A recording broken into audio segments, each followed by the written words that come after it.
Je pense que c'est une journée exceptionnelle. Bon, c'est quelque chose qui était bien, qui s'est bien déroulé, qui a eu lieu dans le Nord pour la première fois. Ça fait, je me souviens pas depuis que je suis à la FFGT et depuis quand on n'a pas organisé un championnat fédéral de VTT. Donc c'était une première. C'est vrai, c'est à l'initiative de Charles quand il est venu en réunion à Pantin avec moi, donc qui a soulevé ce problème en voulant l'organiser. Le comité départemental a été d'accord avec lui pour pouvoir organiser cette manifestation qui, avec le beau temps en plus, a été exceptionnelle dans le Nord-Pas-de-Calais. Je pense que beaucoup de comités en garderont un bon souvenir, quoi.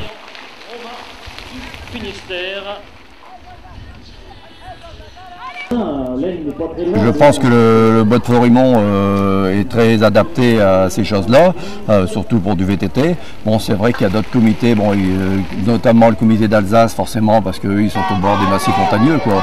Donc eux, ils auraient aimé que ça soit plus difficile. Bon, ils disaient que c'était un peu roulant, mais enfin, bon, je vois par la preuve, par les classements, que quand même, ça arrivait assez échelonné. Donc il y a eu de la sélection qui s'est faite assez facilement, quoi.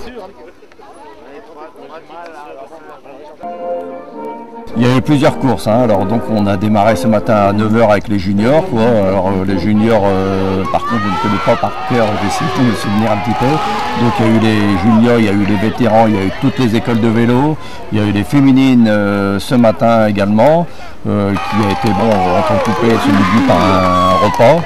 Et ensuite on a redémarré à 14 h, hein.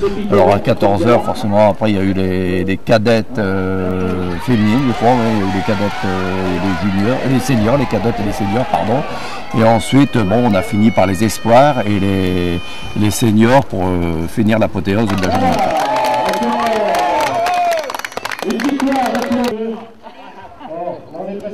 Alors le tracé a été fait à l'initiative de Charles, c'est lui qui a géré cette chose, qui est le président du club de Armes, hein, qui a géré cette chose en étant forcément sur place.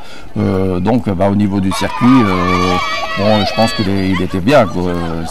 Les difficultés, bon, il les a trouvées, il aurait pu le faire un petit peu plus difficile à la limite, mais bon, dans l'ensemble ça s'est bien passé. Alors, le premier, 286.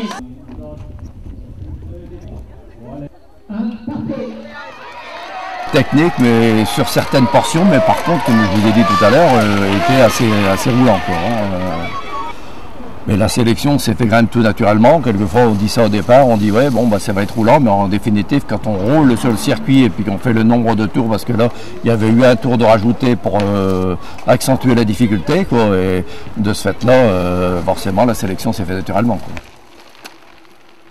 Alors les participants, je ne sais plus combien il y avait de comités, mais il y en a 12-13 comités qui étaient présents, hein. Le comité d'Alsace, le comité du Gard, le comité de Bretagne, forcément Nord-Pas-de-Calais, le comité de la Seine-Saint-Denis, hein, l'Île-de-France, et ensuite il doit y avoir aussi un club, enfin du comité des Pyrénées, mais je ne sais plus lesquels. Il y a des champions, oui, notamment bon, en féminine, on va voir comment ça va se dérouler. Premièrement, parce que là, c'est un autre contexte. Il y avait une fille qui nous vient d'Alsace qui était championne de France il y a 15 jours sur Haute-Arouane en cadette.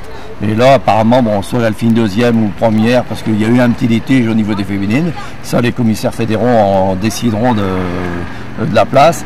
Et il y avait un champion aussi, un champion sortant qui était l'an dernier, je crois, mais je ne pense pas qu'il ait récidivé, je crois.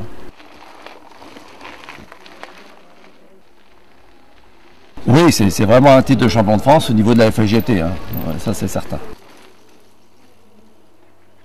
Et ben l'ambiance générale, d'après ce que j'ai pu voir avec divers comités que j'ai pu côtoyer pendant cette journée, bon apparemment c'est bien passé. Bon, c'est vrai qu'il y a toujours des petits points quelque part qui peuvent être un petit peu critiqués, mais dans l'ensemble l'organisation était très bien et ça s'est très bien déroulé. Ouais. Oui, je pense que ça donnera envie de le réorganiser, mais enfin c'est une chose qu'on ne peut pas faire tous les ans. Là c'est un fait certain, l'an prochain nous irons en Alsace pour le VTT, hein. Dans 2 ans, je ne sais plus qui c'est qui va l'organiser, mais enfin bon, c'est vrai que tous les ans ça change, mais c'est un gros travail, c'est un travail au moins d'une année, parce qu'il faut trouver le financement, il faut trouver toutes ces choses-là, les villes qui soient partenaires, alors donc c'est vrai que ça c'est pas uniquement sur un coup de tête en disant on va organiser le championnat, c'est une chose qui se prépare longtemps d'avance, hein. Les remerciements, moi oui, en tant que responsable du comité départemental, je remercie quand même toute la municipalité de Arnes qui nous a accueillis, notamment le maire qui a fait tout pour que ça aille, nous accueillir dans une belle salle, dans un bon contexte avec le soleil, et puis le président de Arnes, le club de Arnes avec Eliane, son épouse, qui ont très bien travaillé à ce sujet-là. Après il y a le comité du Pas-de-Calais, puisqu'on est à l'origine de ça, on a pris une partie en charge, peut-être pas la totalité, parce qu'on ne peut pas dire de faire ça uniquement avec le comité, il faut travailler avec un club qui est sur place pour pouvoir organiser un championnat de cette envergure. Voilà. Alors, le deuxième garçon tout au long de la journée.